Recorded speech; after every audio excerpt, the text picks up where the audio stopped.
السلام علیکم ورحمۃ اللہ وبرکاتہ۔ میرا نام محب اللہ ہے اور آج کی اس ویڈیو میں انشاءاللہ تعالی ہم لوگ سیرت النبی صلی اللہ علیہ وآلہ وسلم پارٹ 4 پر بات کریں گے۔ تو آگے بڑھنے سے پہلے آپ لوگوں سے گزارش ہے کہ چینل کو سبسکرائب کر دیجئے۔ بسم اللہ الرحمن الرحیم۔ ابرہہ کا انجام۔ ابرہہ کے ہاتھی کو اٹھانے کی مسلسل کوشش جاری تھی کہ اچانک سمندر کی طرف سے ان کی طرف اللہ تعالیٰ نے ابابیلوں کو بھیج دیا۔ وہ ٹڈیوں کے جھنڈ کی طرح آئے۔ دوسری طرف عبد المطلب مکہ میں داخل ہوئے، حرم میں پہنچے اور کعبہ کے دروازے کی زنجیر پکڑ کر ابرہہ اور اس کے لشکر کے خلاف فتح کی دعا مانگی۔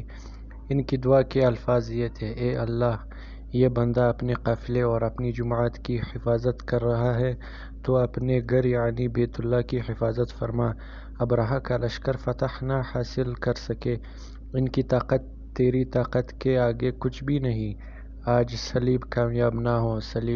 صلیب کا لفظ اس لیے بولا کہ ابرہہ عیسائی تھا اور صلیب کو عیسائی اپنے نشان کے طور پر ساتھ لے کر چلتے ہیں۔ اب انہوں نے اپنی قوم کو ساتھ لیا اور حرا پہاڑ پر چڑھ گئے، کیونکہ ان کا خیال تھا وہ ابرہہ کا مقابلہ نہیں کر سکیں گے۔ پھر اللہ تعالیٰ نے پرندوں کے جھنڈ بھیج دیے۔ یہ پرندے چڑیا سے قدرے بڑے تھے۔ ان میں سے ہر پرندے کی چونچ میں پتھر کے 3 ٹکڑے تھے۔ یہ پتھر پرندوں نے ابرہہ کے لشکر پر گرانے شروع کیے۔ جون ہی یہ پتھر ان پر گرے، ان کے ٹکڑے ہو گئے، بالکل اسی طرح جیسے آج کسی جگہ اوپر سے بم گرایا جائے تو جسموں کے ٹکڑے اڑ جاتے ہیں۔ ابرہہ کا ہاتھی محمود البتہ ان کنکریوں سے محفوظ رہا، باقی سب ہاتھی تہس نہس ہو گئے۔ یہ ہاتھی 13 عدد تھے، سب کے سب کھائے ہوئے نحوس کی مانند ہو گئے، جیسا کہ سورۃ الفیل میں آتا ہے۔ اور اس کے کچھ ساتھی تباہی کا یہ منظر دیکھ کر بری طرح بھاگے، لیکن پرندوں نے ان کو بھی نہ چھوڑا۔ ابرہہ کے بارے میں طبقات میں لکھا ہے کہ اس کے جسم کا ایک عضو الگ ہو کر گرتا چلا گیا، یعنی وہ بھاگ رہا تھا اور اس کے جسم کا ایک حصہ الگ ہو کر گر رہا تھا۔ دوسری طرف عبد المطلب اس انتظار میں تھے کہ کب حملہ ہوتا ہے، لیکن حملہ آور جب مکہ میں داخل نہ ہوئے تو وہ حالات معلوم کرنے کے لیے نیچے اترے۔ مکہ سے باہر نکلے تب انہوں نے دیکھا سارا لشکر تباہ ہو چکا ہے، خوب مال و غنیمت ان کے ہاتھ لگا، بے شمار سامان ہاتھ آیا، مال میں سونا چاندی بھی بے تحاشا تھا۔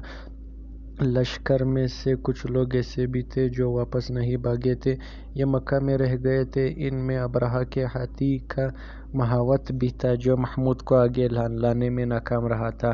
ہمارے نبی صلی اللہ علیہ وآلہ وسلم اس واقعے کے چند دن بعد پیدا ہوئے۔ آپ جس مکان میں پیدا ہوئے وہ صفا پہاڑی کے قریب تھا۔ حضرت کعب احبار رضی اللہ تعالیٰ عنہ روایت کرتے ہیں کہ میں نے تورات میں پڑھا تھا کہ رسول اللہ صلی اللہ علیہ وآلہ وسلم کی پیدائش مکہ میں ہوگی۔ یہ کعب پہلے یہودی تھا، اس لیے تورات پڑھا کرتے تھے۔ دنیا میں آتے ہی حضور اکرم صلی اللہ علیہ وآلہ وسلم روئے۔ حضرت عبدالرحمن بن عوف رضی اللہ تعالیٰ عنہ کی والدہ کہتی ہے کہ جب حضرت آمنہ کے ہاں ولادت ہوئی تو میں وہاں موجود تھی۔ آپ صلی اللہ علیہ وآلہ وسلم میرے ہاتھوں میں آئے، یہ غالباً دایا تھی، ان کا نام شفا تھا۔ فرماتی ہے جب آپ میرے ہاتھوں میں آئے تو روئے۔ آپ کے دادا عبد المطلب کو آپ کی ولادت کی اطلاع دی گئی، وہ اس وقت خانہ کعبہ کا طواف کر رہے تھے۔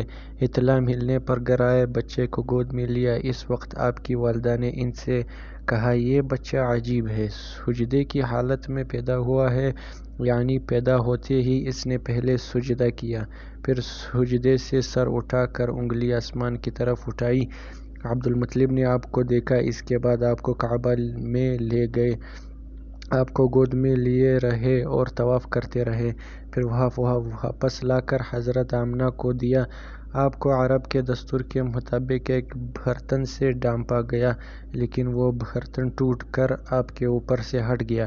اس وقت آپ اپنا انگوٹھا چوستے نظر آئے، اس موقع پر شیطان بری طرح چیخا۔ تفسیر ابن مخلد میں ہے کہ شیطان صرف 4 مرتبہ چیخا۔ پہلی بار اس وقت جب اللہ تعالیٰ نے اسے معلوم ٹھہرایا، دوسری بار اس وقت جب اسے زمین پر اتارا گیا، تیسرا بار اس وقت چیخا جب ان حضرت صلی اللہ علیہ وآلہ وسلم کی پیدائش ہوئی، اور چوتھی مرتبہ اس وقت جب نبی کریم صلی اللہ علیہ وآلہ وسلم پر سورۃ الفاتحہ نازل ہوئی۔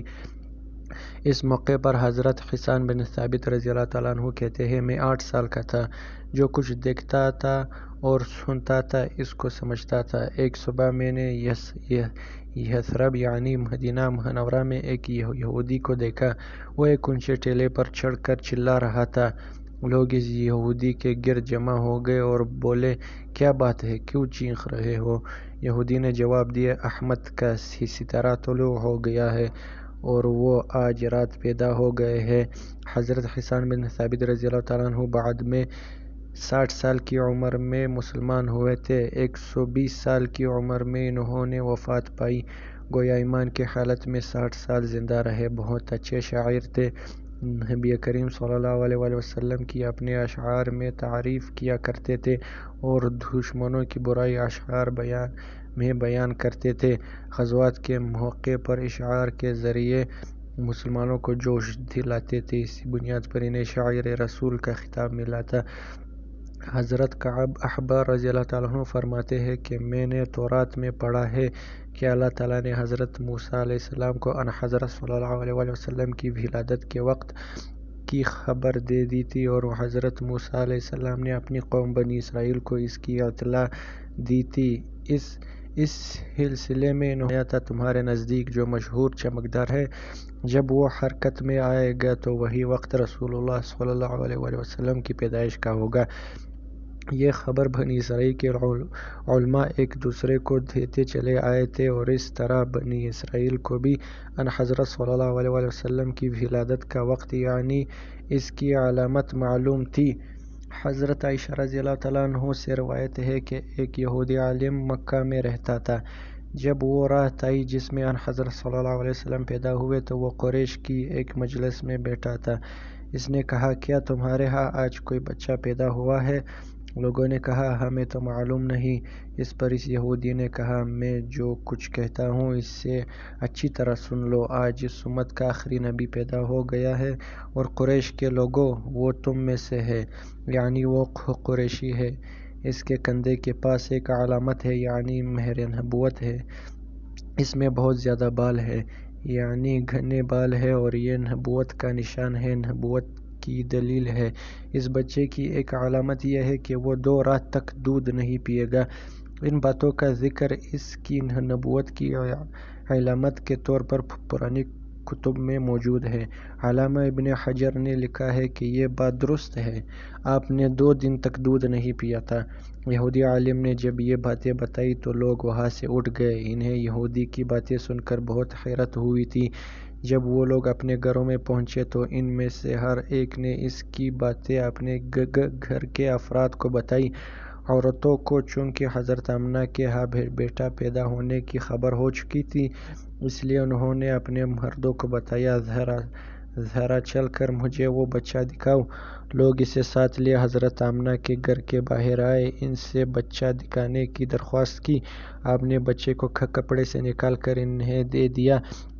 لوگوں نے آپ کے کندھے پر سے کپڑا ہٹایا۔ یہودی کی نظر جون ہی مہر نبوت پر پڑی، وہ فوراً بے ہوش ہو کر گر پڑا۔ اسے ہوش آیا تو لوگوں نے اس سے پوچھا، تمہیں کیا ہو گیا تھا؟